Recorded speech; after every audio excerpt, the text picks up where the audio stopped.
Good morning everyone, I'm Ray, and you might remember from my last video that I am on a surrogacy journey. It's a traditional surrogacy, and I am working with someone named Air who lives in Chicago, and we are wanting to document this journey not only because we want to be able to have the story really accurate and kind of like in real time for our future little child, little person.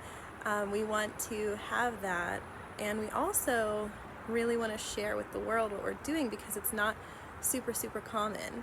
A lot of surrogacies are gestational carriers.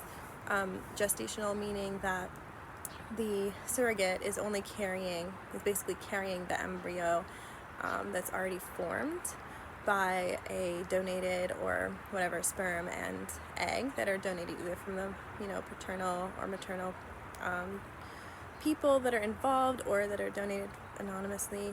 And so what we're doing is quite different because we actually want to be extended family. We want our baby to know who the biological mother is, that's me, and the biological father is Air, and that they're related to their cousins, my children, and we want to spend time together and basically be an extended family. And this is not something that a lot of people do, and maybe a lot more people are doing things like this now, but it's not as well known. I think it's not really out there. A lot of times it's it's not in the public eye. So we really wanted to be public about it, and so that we can share with the world that this is something that people do and it's beautiful. So I wanted to announce today and tell the story of how we successfully got pregnant. And so, yeah, I'm pregnant right now, very early in the pregnancy. This is the time when I would usually be having my period, but I don't because I have a little tiny zygote, little baby. So, little baby, we're calling the baby a baby, and I'm like adjusting to that still, but. Yeah, so I wanted to tell a little bit about the details for those of you who are really wanting to do this or who are trying to have a baby. This process was something that I was a little nervous about because I know that timing is everything. And when I was trying to have my first baby, the second one was totally not tracking, just kind of not an accident, but just sort of like I had no idea what I was doing. I was just like not really worried about it. But with my first one, it took 9 months for me to get pregnant because I was really tracking. I was doing the fertility tracking and the temperature, basal temperature every morning. Like I was really, and for whatever reason, we were just missing it. Like the timing was just really off. So I was a little nervous, and I told Air, like, I don't know, it might work, it might not work. So I think we were both really surprised and amazed and like grateful that it happened so quickly. We just tried one time, but it was so well timed. I had been tracking for months my temperature every morning and my ovulation and my period is really regular, so I think that helps a lot. But basically the app told me, this app that I use called Natural Cycle, it told me that I would be ovulating on November 17th or 18th, the week before Thanksgiving. So Air came down on Monday that week, which was the 15th, I believe, and he arrived late at night, and then we started trying on the 16th.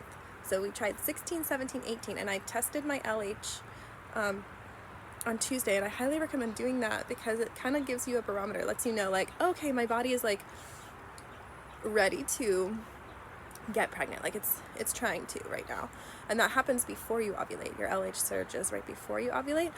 And so I knew, okay, this is right. This is a good time. I haven't missed the window. Like this is the right time.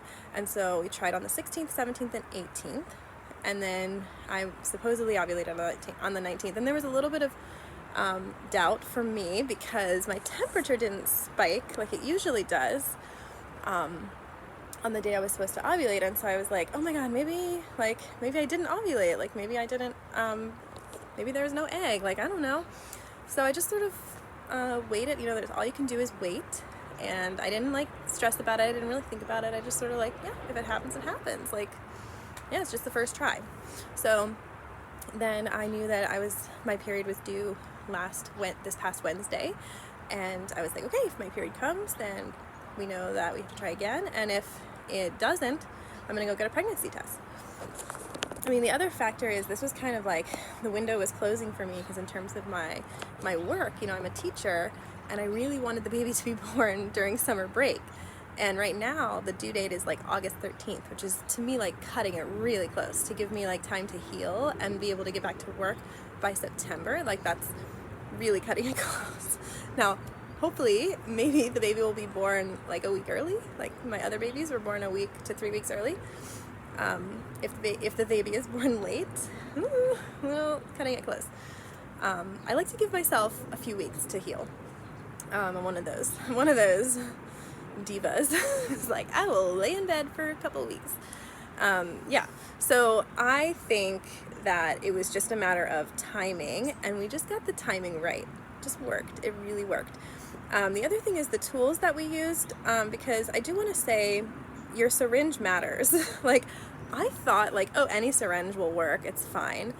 But Air had brought these several different types of syringes. One, a pack that he had gotten on Amazon, and then he also brought this Moby one. And the Moby is like a fertility company, and so theirs was quite pricey. But we used it the first time, and it was so easy. Like, it really sucked everything up. There's some kind of mechanism, little rubber thing that makes it like really work. And I remember the second or third time, it was the second day, I was using one of the syringes that he got off Amazon, and it just would not suck the sperm up into it. And I was like trying to get it to work, and I'm like, oh my god, it's not working, what am I gonna do? And I was like panicking. I'm in this bus, I'm like laying on the bed, and I had everything like laid out. I was like laying on top of towels, and I had all the stuff that I needed within arm's reach, because I was like serious about laying down and not getting up. I basically waited until bedtime, and then he gave me the cup, and I went straight to bed. And the first night, you know, I inserted it, and then I laid down with my legs in the air for 20 minutes. I put a timer on for 20 minutes, and then I went to bed. So I did not get up after that. And that may be partly why it worked. I don't know.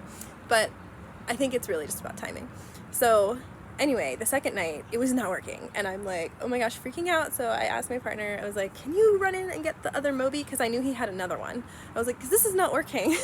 and so they run in, and they get it, they bring it back, and I'm just like, oh my god, what's happening?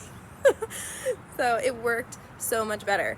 And then the next day, because we only had 2 of the Mobies, so the final day that we tried the insemination, I asked Air to go and get one of those syringes that you use for like medicine at CVS that has a little pointy nose, because I already knew that the ones he had gotten from Amazon were no good. So I can say, like, your syringe does matter, and I would highly recommend using something like, you know, you don't have to get the Moby. I'm not like working for them or anything. Like, I'm not saying you should spend a lot of money and like get the Moby, but definitely go and get the kind from CVS with like the pointy nose. I mean, maybe there's a reason why they don't recommend that, because even the Moby was kind of flat on the top, and maybe there's something to do with, you know, this keeping the sperm safe, or I don't know. I mean, they're tiny, like they're probably fine. But anyway, I don't know. I don't know the science of like the micro science, like if the syringe matters in that way. But we used the Moby, and it worked. So I don't know. Maybe that's saying something. I'm sure that they designed it like that for a reason. Anyway, so we tried 3 times in a row, and then Air went home on the day that I was supposed to ovulate, and we actually traveled to Chicago to see him for Thanksgiving, and that was the point where, you know, things were happening, and we didn't know until the following week, the first week of December, and I checked. My period didn't come, and so I took a pregnancy test, and it was positive on Thursday. And I immediately told my partner and my best friend who lives with me and takes care of my children, and told Air. I sent him a picture, and he was like kind of in shock and like crying and hugging his foster child, and like just, it was a really sweet moment.